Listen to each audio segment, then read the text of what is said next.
उपेन्द्र ब्रह्म बर'नि रैखाथि थामोन्था जि मोनसे सोमावसारनाय बेखौ दैदेनबोनाय जोंनि आगोमा दैदेनगिरि बे दैदेनगिरिनि दिनैहाय 66थि गोथार जोनोम सान फालिनाय बे बुब्लियावहाय जोङो बर' कसारि अनसाइ गावारि खुंथायनिफ्राय दिनै जोङो बुंनांगोन गिबि खेब जों बिथांनो बर' कसारि अनसाइ गावारि खुंथाय मोननायनि उनाव दिनै जोङो मान बावदों बिबार बावदों बिथांनि मुङैहाय दा बाथ्राया जाहैबाय जोङो थांनाय समनि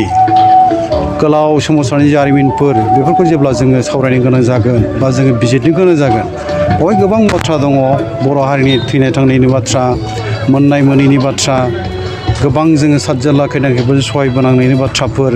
बर' हारिया मोनसे सम फैदोंमोन जाय समाव जों गुबुन हारिजों नाख्रेबजानाय सुसिजानाय गादबजानाय नासयजानाय मोनसे हारिमोन राव हारिमु सोलोंथाइ धोरोम खोरोम मोनफ्रोमबो दिगावनो जोङो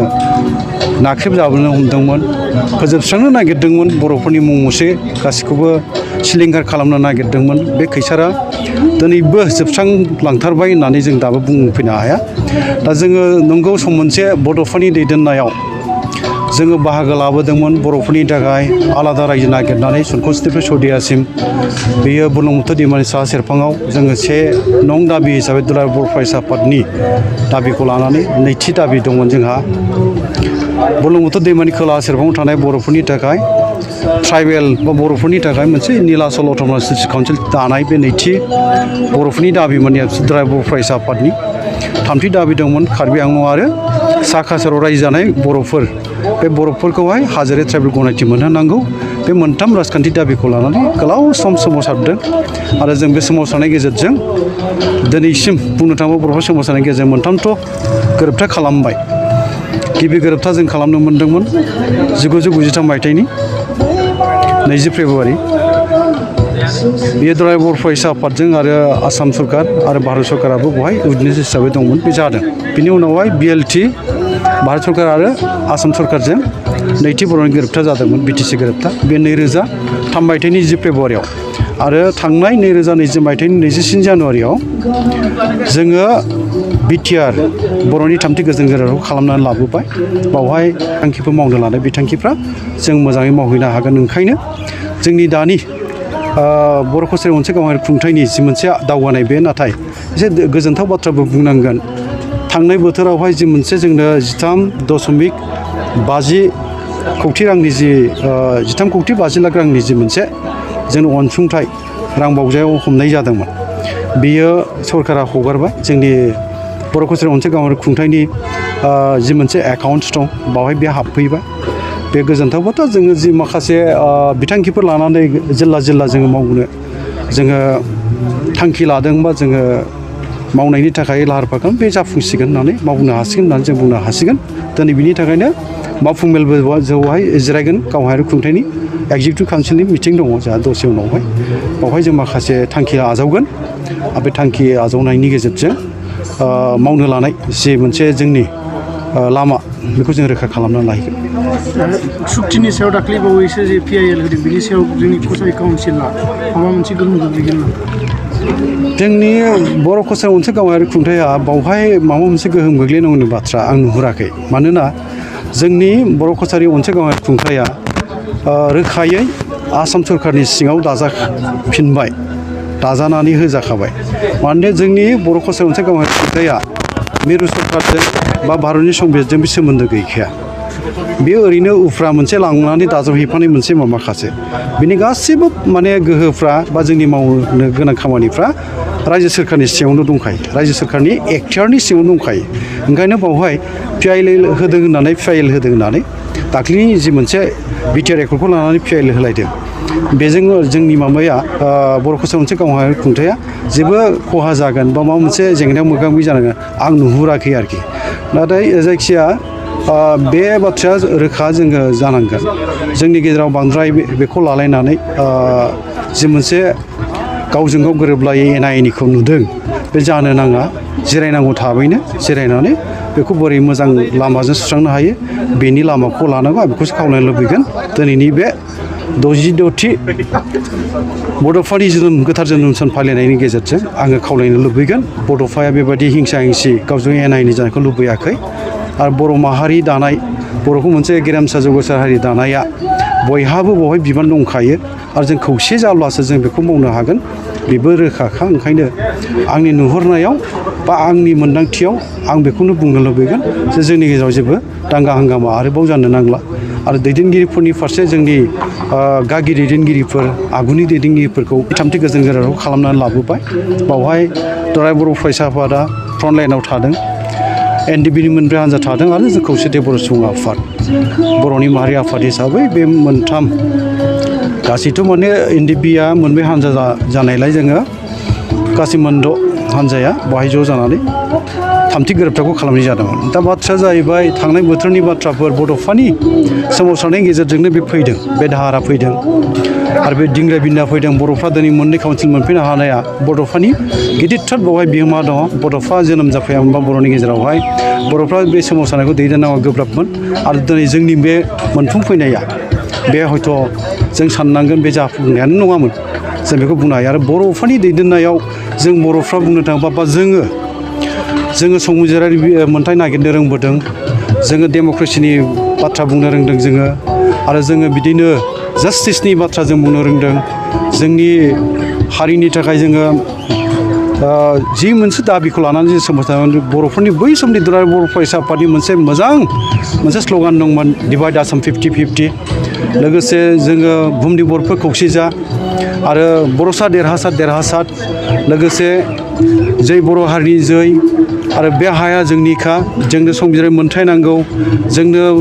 जास्टिस नांगौ बेफोर आरो डु अर डाइ बे स्ल'गानफोर लिभ एन्ड लेट लिभ बे स्ल'गानफ्रा बड'फानि दैदेननायनि गेजेरजों बर'फ्रा बेखौ जोङो हस्रिख्रावबोनो रोंदों अख्रां गोमसारनाय हस्रिख्रावनाय बे स्ल'गानफोरखौ जों होनानै बाहागो लाबोनो सोमावसारनायाव थांनाय बोथोरनि बे जारिमिना बेखौ जोङो बुंनांगोन आरोखि जोङो बाहागो लाबोनाय जि मोनसे सोमावसारनाय बर'फोरनि मोन्थाइ नागिरनानै संबिजिरारि मोन्थाइ नागिरनानै बेवहाय जों मोनबोदों आरोखि बड'फानि फोरोंनायनि सेर दा बड'फायानो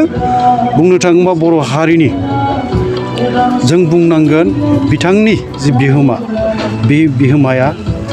गोरलै नङा मोनसे गोरिब न'खराव जोनोम जानानै न'खरखौ नायनो गोनां सुबुङा हारिनि थाखाय न'खरखौ सेक्रिफाइस खालामनाया गोरलै बाथ्रा नङा सासे गोजौ थाखोनि बिबानगिरि जाबाय अफिसार जाबायमोन बे अफिसार बिबानखौ नागारनानै साख्रिखौ गारनानै हारि सिबिनायाव ओंखारबोनाय बेबायदि सुबुं मोननो गोब्राब दा ओंखायनो बड'फानि बाथ्रायानो एसे आलादा एखुथा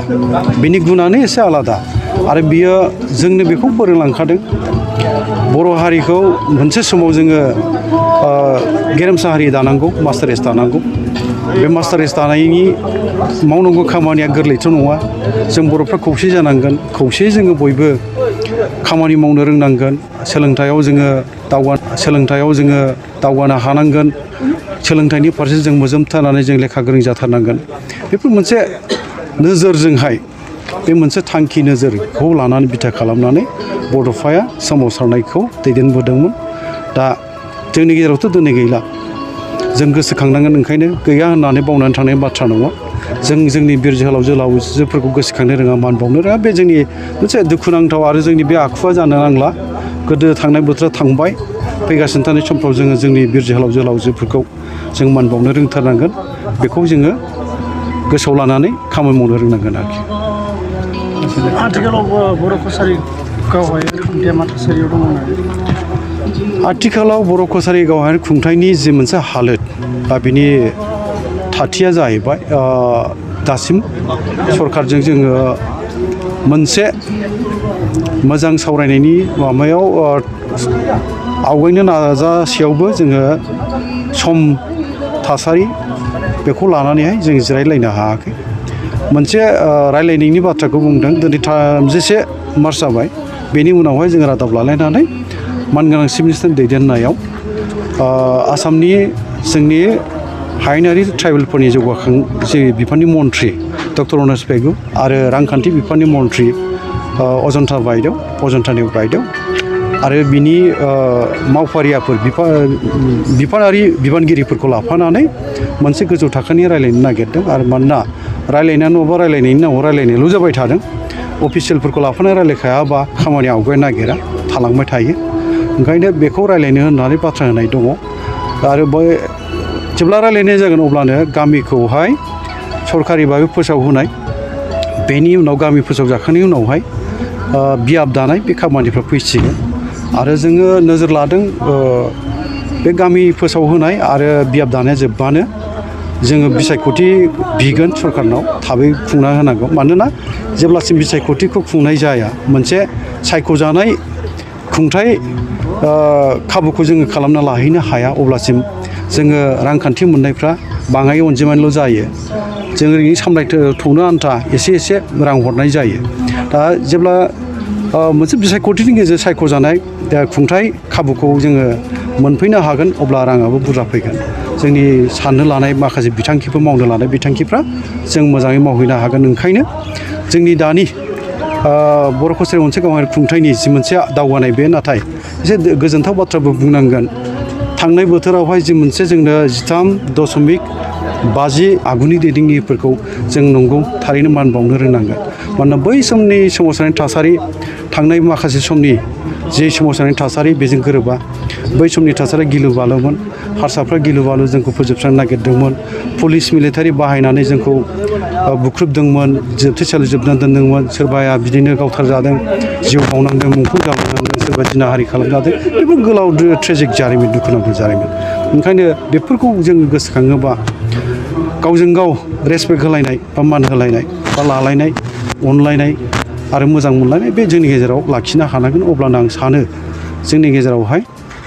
जेंना फैदोंब्ला जेंनाखौ रायलायनानै बेनि सुस्रांनायनि लामाया मा बेखौ जों नागिरनानै सावरायबाथ' लामाया ओंखारो आरो बेजोंनो जोङो आवगायलांनांगोन आं नैबेखौसो खावलायनो लुबैगोन जों सैथोखौ गनायनो हाया सैथोआ गमामायैनो मात नंगुबै बाथ्राखौ जेब्ला बुङो सैथो बाथ्राखौ जेब्ला बुङो बे सैथोआ नंगौब्ला बेखौ गनायनांगौ खिन्थु सैथो बाथ्राखौ बुंनायाव नोङो राजखान्थि मुलाम्फानि थाखाय बे सैथोखौ नाथ्रोदनानै उख्रायलांनो नागिरोबा एंब्रानानै नोङो सौसिलांनो नागिरोबा सैथोखौबो नंखाय बुंनो नागिरोबा बहायसो जेंना फैयो खिन्थु जेब्ला सैथो बाथ्राखौ बुंदों बे सैथो बाथ्राखौ जोङो गनायना लानांगौ गोरोन्थि मावग्राया गाव गोरोन्थि मावनायखौ मोनथिनानैबो आं गोरोन्थि मावाखै होननानै जेब्ला एंब्रागोन आरो बियो बे गोरोन्थिखौ सुस्रायना लानो नागिरा बावहायसो जेंना फैयो ओंखायनो गाव मा मावबोखो बे मावबोनायनि फारसेबो गाव बिजिरनानै नायफिननांगौ आरो जोङो सानफिननानै नायनांगौ इंराजियाव ओंखाय होनदों सेल्फ क्रिटिसिजम आरो रिथिंकिं बेयो सासे मानसिनाव जेब्ला गैया बियो गावनि गोरोन्थिखौ हमदांनो हाया आरो जेब्ला गावनि गोरोन्थिखौ नोङो गाव बिजिरफिनना नाया आरो बिदिनो सानफिनना नायाब्ला बे गोरोन्थिया जालांबाय थानोबो हागोन ओंखायनो आं खावलायगोन जे जोंनाव सेल्फ क्रिटिसिजम थानांगौ आरो रिथिंकिं थानांगौ आरो सैथोखौ जों मानिनानै सोलिनांगौ सैथोखौ सैथो होननानै जों गनायनांगौ बेयो दिनैनि समावहाय नाथाय आं मा नुयो जों सैथो बाथ्रा बुङोब्लाबो बे सैथो बाथ्राफोरखौ आजावलायनो नागिरा बा गनायलायनो नागिरा ओंखायनो जेंनाफ्रा फैदों आं बेखौ बुंनो लुबैयो बेयावनो नोंथांमोननि बे गासैबो निउस चेनेल्सनिसिम जोङो इउनाइटेड बर' पिपल अर्गेनाइजेसन थामहिनबा खौसेथि बर' सुबुं आफादनि जानानै गाहाम हामलायनाय आरो गोजोननायखौ जासिबाय जे नोंथांमोनहा दिनै जोंनिफ्राय माखासे बाथ्रा मिन्थिनो लुगैनानै जोंनियाव सोंनायनि थाखाय जायखिजाया बेहाय जोङो नैबे सानजारि नोगोर धेमाजि जिल्लानि बेयाव गासै जोंनि BKWSCनि चिफजों लोगोसे चेयारमेन आरो डिपुटि चिफ गासै जमा जानानै गासै EM आरो जों इउनाइटेड बर' पिपल अर्गेनाइजेसननि बेहाय दिनै जिथु 66 जिथु जोनोम सान बड'फानि बेखौ जोङो बेयाव फालिदों बे फालिनायाव जोङो खोब मोजां नांदों बयबो ज' जाजाय रायजो बिनि इन्टेलेक्सुयेल बिनि आबोब बिनि गोबां संगठनफोराबो जोंजों बेयाव बाहागो लाफादों जोङो जायखिजाया दिनै बे समाव दिनैनि बे जिथु फालिनाय बेखौ जोङो खोब मोजाङैनो फालिलांदों जोंनि जिथु BKWSCनि चिफ बिदा गेदेर मेहेनेश्वर बसुमतारिया जोंनि नैबे दिनैनि बड'फानि सोमोन्दै गोलाव बाथ्रा बुंलांबाय बेहाय रोखा रोखायै रिफिखांदों जे जोंहा गोबां माखासे खामानि मावनो गोनां दंबावो जदिअ माखासेया एसे एनै जाफुंसारबोदोंब्लाबो जोंहा जोंनि गेजेराव जिथु NIA आरो बेबायदिनो गोबां माखासे जिथु दानि समाव जिथु BTR एकर्डनि जिथु माखासे दफासफोर बेखौ मावफुंलांनाय गोबां बेबायदिनो हाबाफारि मावनो गोनां दंबावो दा बयबो मिथियो बड'फानि जिथु सिमां बड'फाया गोबां खना खनला बेबायदिनो आसामाव एबा बुहुमनाङै बर'फोरनियाव मा माखासे थासारि दङमोन बेखौ नायगिदिंनानै गासै 92 पइन्ट चार्टार अफ डिमान्ड्स बे 92 पइन्ट चार्टार अफ डिमान्ड्सनि गेजेरनिफ्राय जोङो मिथिनो मोनगौ बयबो मिथियो जे मोनथाम पलिटिकेल डिमान्ड दंमोन दा बे पलिटिकेल डिमान्डआव अलरेडि जोङो खोब जाफुंसारदों होनाखैब्लाबो जोङो 2003 आव जिथु BTC एकर्ड बे BTCनि एकर्डनि गेजेरजों जोङो जिथु डिभाइड आसाम 50-50नि जिथु सिमां बे जाजोबाखैबाबो एसेबाबो जोङो माने जिखिनि